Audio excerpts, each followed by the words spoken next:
인생에서 가장 불행한 나이는 몇 세일까요? 2020년 미국 다트머스 대학교 연구 결과에 따르면 47.2세가 인생에서 가장 행복 만족도가 낮은 나이라고 합니다. 반대로 60세부터 75세의 나이는 인생에서 어떤 지점일까요? 올해 103세가 되는 김영석 철학자는 이렇게 말씀하셨습니다. 60세부터 75세까지는 인생에서 정신적 성장을 가장 많이 하는 시기이고 75세 이후에도 노력하면 90세까지 성장을 유지할 수 있다. 실제로 60에서 75세는 인생에서 가장 빛나는 황금기라고도 불립니다. 하지만 여러분, 이런 생각도 들지 않나요? 긍정적인 마음, 운동이 중요하다는 것 다 알죠. 근데 나이 들어보니 쉽지 않더라고요. 누구나 그렇듯이 이런 다짐은 매년 수없이 하지만 실천하기가 어려운 건 사실입니다. 그래서 오늘은 그런 여러분을 위해 나이 들수록 뭐든 해야 하는 필요성 4가지를 소개해드리고 남은 인생의 품격을 높여주는 방법 7가지를 소개해드리려고 합니다. 인생의 지혜를 얻고 멋지게 나이 들고 싶다면 오늘 영상이 여러분에게 큰 도움이 되리라 확신합니다. 영상 아래에 좋아요와 구독 버튼 한 번씩 눌러주시면 감사하겠습니다. 지금부터 시작합니다.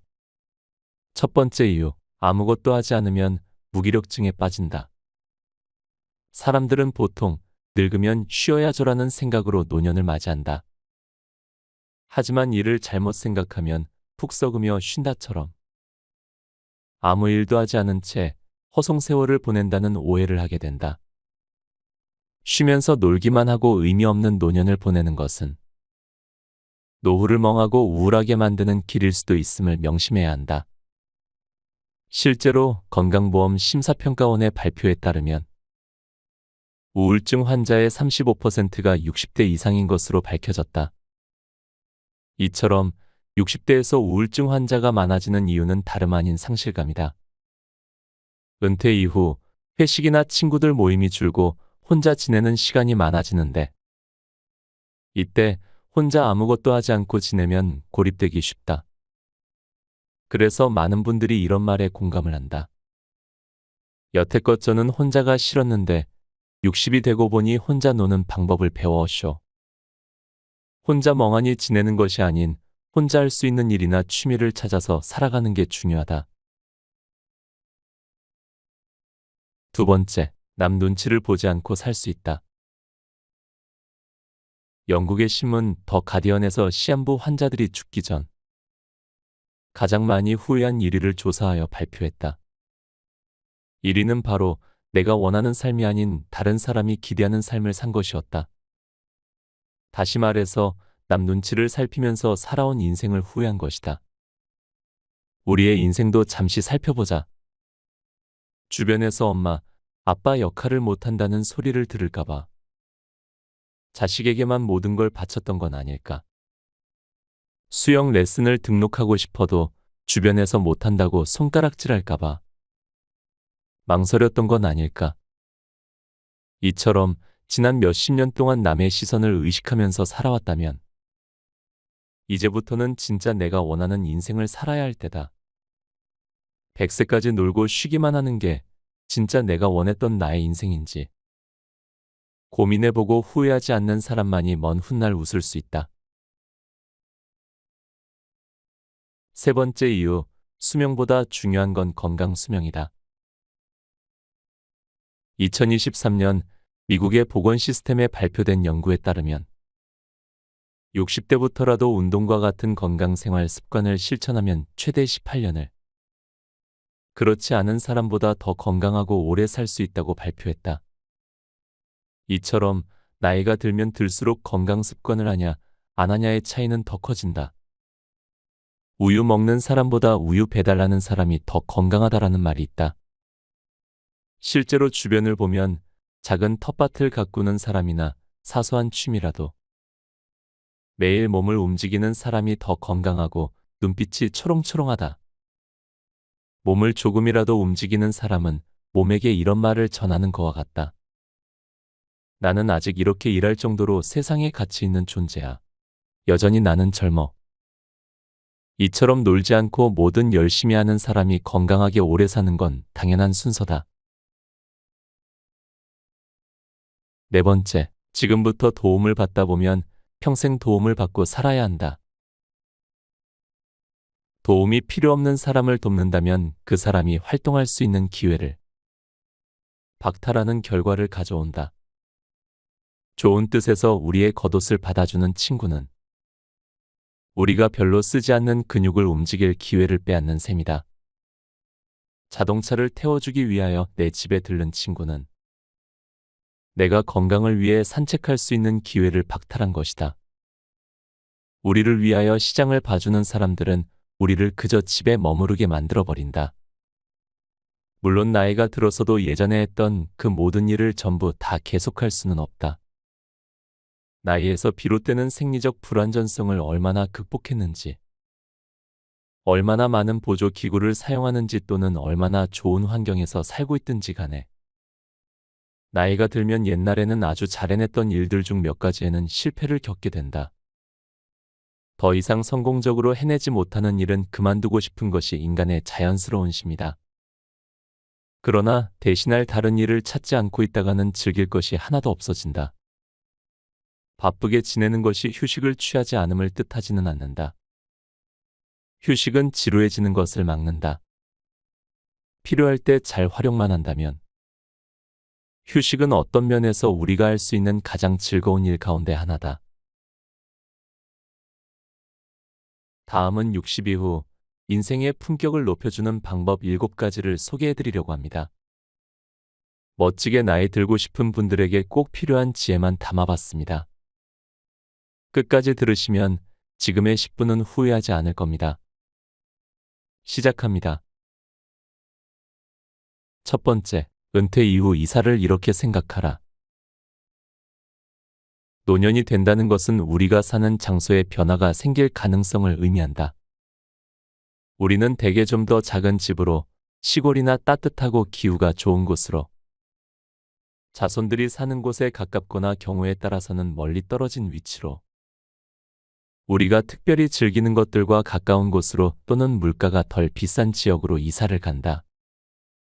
어디로 이사 갈 것인가 결정하는 일은 은퇴를 할 것인가, 말 것인가의 결정과 매우 비슷하다. 왜냐하면 은퇴 이후를 잘 예측할 수 없듯이 이사 간 다음의 생활에 대해서는 기존의 생활보다 모르는 것이 많기 때문이다.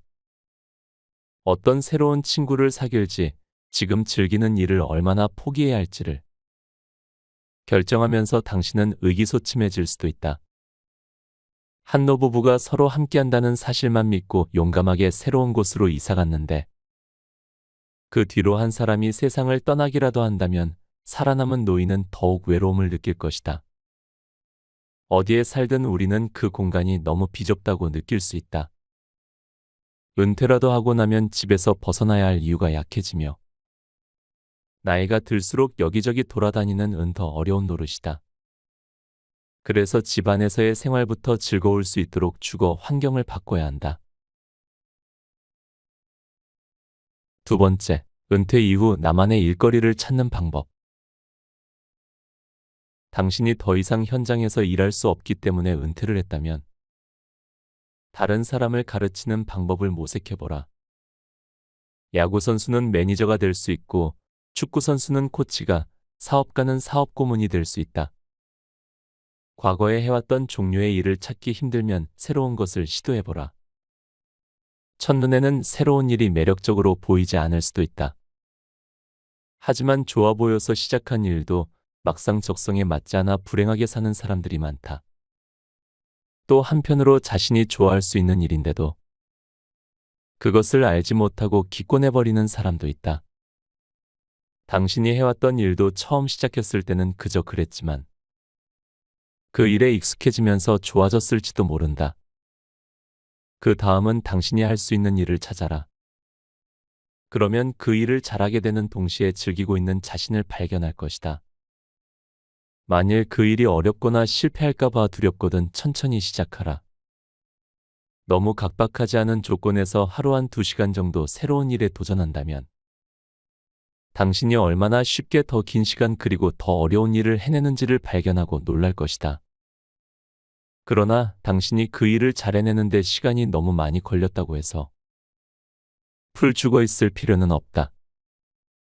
예전에 하던 일을 처음 배울 때 얼마나 오랜 시간이 걸렸는지 기억해보라. 우리는 젊어서 배우고 나이가 들면서 그것을 행동에 옮긴다라고.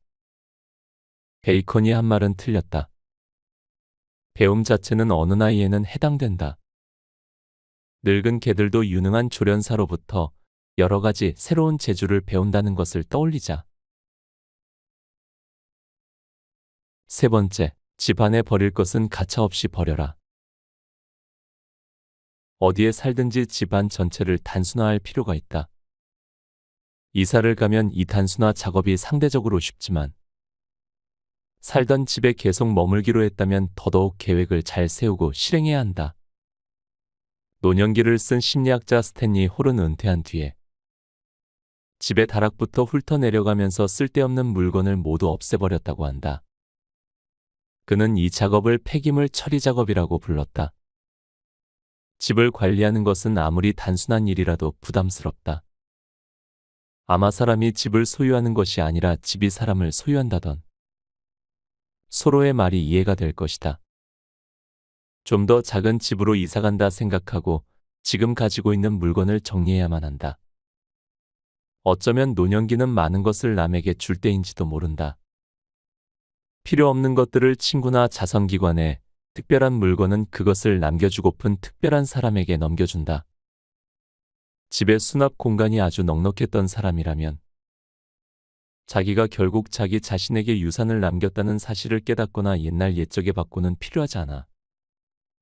서랍에 치워놓았던 생일 선물이 알고 보니 지난 5년 사이에 딱 필요했던 물건이라는 걸 뒤늦게 알아차릴 수도 있다. 네 번째, 규칙을 일부러 만들어 지켜라. 은퇴는 당신의 하루하루 일상생활을 많이 바꾸어 놓는다. 당신이 지금 혼자 살고 있다면 일어나고 싶을 때 일어나고, 잠옷을 입고 온종일 뒹굴며 아무 때나 배고프면 식사할 것이다. 그냥 하고플 때 하는 일상이다. 평일도 주말과 다를 바 없어진다. 다만 당신이 다른 사람과 함께 살고 있다면 요구사항도 많고, 잔소리는 듣겠지만 게으름이 끼어들 자리는 그만큼 줄어든다.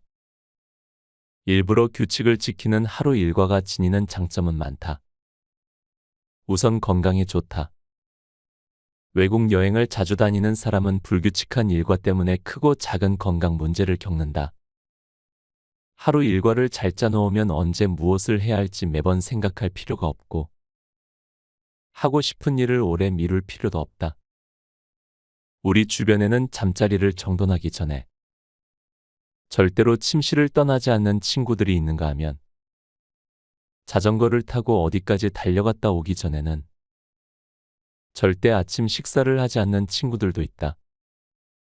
나름의 방법들은 상쾌한 하루를 만드는 데 도움을 준다. 즐기는 텔레비전 프로그램 시간을 놓치지 않는 것처럼 일과 운동, 여가를 즐기는 것도 정해진 시간에 하면 좋다. 명상, 독서, 편지 쓰기, 집안일, 운동하기, 식사하기, 의사의 충고 따르기. 모두 시간을 정해두면 지켜질 가능성이 더 높아진다. 의사는 무엇을 먹어야 하고 얼마만큼의 운동을 해야 하는지 가장 잘 조언해 줄 수 있는 사람이다. 안타깝게도 어떻게 해야 하는지를 안다고 해서 그것을 따르게 되지는 않는다. 그러니 날마다 침대에 들어가기 전이라든지 시간을 정해 기록을 남기자. 달력의 계획대로 운동을 했는지 표시하여 하루하루의 결과를 점검해 본다. 좀처럼 밖에 나가는 걸 귀찮아하는 사람이라면 식료품을 딱 하루치만 사온다. 그럼 밖에 나가고 싶지 않더라도 하루에 한 번은 꼭 나가야 한다. 나가는 길에 좋은 일이 생기면 돌아오면서 외출하길 잘했다고 덤으로 기뻐할 수도 있다. 다섯 번째, 천천히라도 좋으니 분명하게 생각하자. 분명한 생각을 돕는 여러 가지 방법이 있다. 많은 사람들이 이것을 중요하게 여기지 않다가 끝내는 최악의 상태에 이르러서야 후회를 하고 난다. 실로 큰 실수가 아닐 수 없다. 당신이 피아노 연주자이고 내일 저녁에 유명한 오케스트라와 협연하기로 했다고 가정해보자. 무대에 섰을 때 당신이 가장 좋은 컨디션일 거라고 어떻게 확신할 수 있겠는가? 아마도 그날을 위해서 세심하게 계획을 세울 것이다. 우선 음식을 가볍게 먹고 지나치지 않을 정도로 연습을 할 것이다. 그러고는 휴식을 취할 것이며 긴장을 풀기 위해서 가벼운 소설을 읽을 수도 있겠다. 그 결과 당신은 가장 좋은 컨디션으로 무대에서 멋진 연주를 할 수 있을 것이다. 어떤 한 가지 문제에 대하여 분명하게 생각한다는 것은 피아노를 멋지게 연주해내는 것만큼이나 어려우므로 앞서 예를 든 것과 같은 준비 과정이 필요하다. 이 일은 어느 나이에 사람에게나 가치가 있지만 특별히 나이 들고 그동안 배운 것을 어떻게 말하고 표현해야 하는지가 점점 희미해지는 상태의 사람들에게는 정말로 필요하다. 마치 오랫동안 곰곰이 생각한 뒤에야 기억해낸 어떤 사람의 이름처럼 생각들은 분명히 머릿속 어딘가에 떠돌고 있는데 쉽사리 밖으로 떠오르지 않는다. 생각할 태세를 갖추는 것은 이런 문제를 완전히 해결해 주지는 못하지만 이를 수월하게 만들어준다. 천천히 생각하는 것도 도움이 된다. 느리다는 것은 그리 큰 문제가 아니다. 특히 노인들은 시간이 여유롭기 때문에 더욱더 그렇다. 사실 내 능력에 맞추어 노인답게 찬찬히 배워간다는 것은 충동적인 젊음에겐 없는 장점이다. 신중한 속도로 생각하는 일은 나이에 상관없이 바람직하다. 사람들은 아마도 유치원에 다닐 때쯤부터 잠깐 멈추고 생각하라는 이야기를 누차 들어왔을 것이다. 로미오와 줄리엣에서도 아주 빠른 것은 결국 너무 느린 것만큼이나 다를 바 없이 더디게 닿는도다라고 하지 않았던가. 책 곁에 두고 방송 이어갑니다. 6번째, 창조력을 살리는 한 가지 방법. 나이 든 사람들은 예전 방식대로 계속 생각하려는 경향이 있는데 이는 예전에 옳다고 생각한 입장만을 전제하기 때문이다. 나이 든 학자, 과학자, 철학자, 정치가들은 자신이 젊었을 때 반대하던 이론이나 견해를 받아들이는 것이 실수를 인정하거나 자신이 누리던 특권과 지위를 잃는 것이라 여긴다. 이런 경험은 보통 사람 누구나 할 수 있다. 자기 주장을 바꾸는 것이 자신이 실수했음을 인정하거나 줏대가 없는 것처럼 보일까봐 걱정하지만 반드시 그렇지는 않다. 예전의 의견은 당시에 정말로 옳았을 수 있다. 다만 지식의 증가와 시대의 변화로 다른 의견이 필요해지는 경우가 얼마든지 생긴다. 익숙한 생각에만 머무를 이유는 없는 것이다.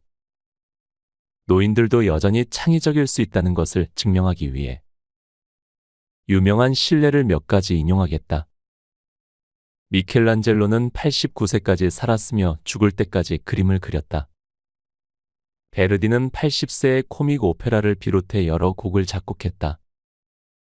프랑스 루브르 박물관에 있는 중요한 작품들을 보면 30대 화가의 그림이 많지만 70대 화가가 그린 작품도 적지 않다.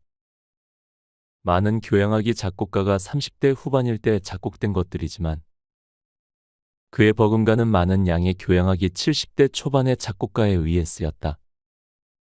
철학자들은 특히 35세에서 40세에 생산적이지만 80세 이후에도 다시 생산적인 활동을 보였다. 노년에 독창적이 되는 한 가지 방법은 당신이 이미 하고 있는 일 중 무엇이 됐든 조그마한 변화를 꾀하는 것이다. 누가 보더라도 자명한 사실일지라도 반대로 바꾸어 해보고 어떤 일이 일어나는지 살펴본다. 평소 어떠한 행동을 꼭 해야 한다고 생각했다면 그렇게 하지 않았을 때에는 어떤 일이 벌어지는지 한번 지켜보라. 어느 한 방향으로 마음이 끌린다면 그와 정반대 방향으로도 한번 가보라. 예전에 한 번도 해보지 않았던 일들을 해본 뒤 어떤 결과가 생기는지 알아보라. 결과가 흥미롭게 다가올수록 계속 시도해볼 만한 가치를 느낄 것이다. 7번째, 노년에게 전하는 마지막 지혜. 노인들은 시간은 많지만 가끔 할 일을 찾기가 어렵다. 그저 시간이 가게 내버려 두는 것은 의미가 없다. 철학자 소로는 우리가 시간을 죽일 수는 없다고 했으나 아무 일도 하지 않고 시간을 그대로 보내는 것이 우리가 즐길 수 있는 남은 시간을 없애버리는 일임은 분명하다. 우리는 시간을 유익하게 보내는 방법을 찾을 필요가 있다. 물론 이것은 금전사정과도 관계가 깊다. 하지만 웬만한 부유층에 속한 사람들이라 해서 노년에 어떻게 시간을 의미 있게 보내느냐 하는 문제를 딱히 훌륭하게 해결하는 것도 아니라는 사실은 나름대로 위안이 된다. 물론 그들이 여가 시간에 여러 가지 일들을 더 많이 누릴 수야 있겠지만 그렇다고 뚜렷하게 더 행복해지지도 않았다. 그러니 제한된 자원들만 가지고서도 많은 일을 할 수 있다. 예전에 악기를 연주해 본 적이 있거나 시나 소설을 써봤거나 그림을 그리거나 우표를 모은 적이 있다면 그 일을 다시 시도해보라. 도시의 흔한 도서관에는 책 이외에도 많은 자료가 있다. 도서관은 우리가 생각하는 것보다 훨씬 좋은 내용들로 가득하다. 라디오는 듣고 싶은 음악을 하나하나 고르고 찾아야 하는 번거로움을 해결해준다. 듣는데 어려움을 겪는다면 취미를 음악에서 독서나 보는 예술로 바꾸는 게 좋고, 거꾸로 시력에 문제가 있다면 음악으로 관심을 돌려라. 그래도 할 게 없다고 생각되면 새로운 것을 배워라. 도시마다 제법 훌륭한 성인 교육 프로그램이 많다. 또한 어떤 텔레비전 채널에는 그림, 조각, 뜨개질 등을 가르치는 프로그램이 있고, 또 다른 채널은 미식이 얼마나 즐거울 수 있는지를 보여주며 집에서 어떤 화초를 키울 수 있는지 또는 여태껏 꿈도 보지 못한 원의 솜씨를 어떻게 하면 가꿀 수 있는지 등에 대한 다양한 프로그램을 펼쳐놓는다. 만일 이런 종류의 일들을 해본 적이 없다면 아직 당신을 기다리는 여러 시도가 많다는 점에 대해 감탄하고 감사해야 할 것이다. 애완동물을 키우는 것도 재미있다. 새나 어항 속 물고기는 손이 덜 가고 집을 비울 때는 이웃에게 맡겨놓을 수도 있다. 좀 더 정교한 생물계, 예를 들면 개미군도 무척 매력적이다. 고양이나 개는 신경 쓸 일이 좀 더 많긴 하지만 더 많은 친근감을 주고 좋은 벗이 될 수 있다. 나아가 좀 다른 생활을 해보도록 노력하라. 전에 읽어보지 못했던 분야의 텔레비전 채널, 신문이나 잡지 또는 책들을 읽어보라. 시간의 이점을 활용해 꽤나 긴 장편소설에 도전해보는 것은 어떤가? 여가를 위한 시간이 생긴 지금이야말로 고급 취향을 기를 만한 좋은 기회다. 책 곁에 두고의 짧은 생각. 저는 아직 노년이라고 부르기엔 젊은 나이입니다. 하지만 가끔 지내다 보면 삶이란 무엇인지 생각할 때가 있습니다. 아침에 일어나 정신없이 출근 준비하고 퇴근하면 육아를 합니다. 그러다 저녁에는 이렇게 책을 읽고 유튜브를 제작하죠. 우주에서 저를 본다면 매일 똑같은 일만 하는 사람처럼 보일 수도 있습니다. 그런 제게 삶이란 무슨 의미일까요? 가끔 이런 허무맹랑한 생각을 할 때면 금세 현실로 돌아옵니다. 당장 해야 할 집안일이나 회사 일이 쌓여 있거든요. 근데 곰곰이 생각해보면 나이가 들어도 똑같지 않을까 생각합니다. 은퇴를 하고 여유가 생기면 그 빈 시간에 아무런 목적 없이 쉬고 놀기만 한다면 역시나 젊을 때와 똑같은 고민을 하지 않을까요? 저도 정답은 모르겠습니다. 제가 부처는 못 되니까요. 그래서 저는 이렇게 제가 좋아하는 책을 읽으면서 나다운 하루를 보내는 게 인생의 의미를 조금이라도 찾는 방법이지 않을까 생각합니다. 여러분만의 인생이 가진 무늬가 있을 겁니다. 그 무늬를 찾아 오늘도 내일도 성장해보는 건 어떨까요? 오늘의 이야기가 여러분에게 작은 영감을 주었기를 바랍니다. 오늘도 함께 해주셔서 감사합니다. 책, 50 이후 인생을 결정하는 10가지 힘을 읽고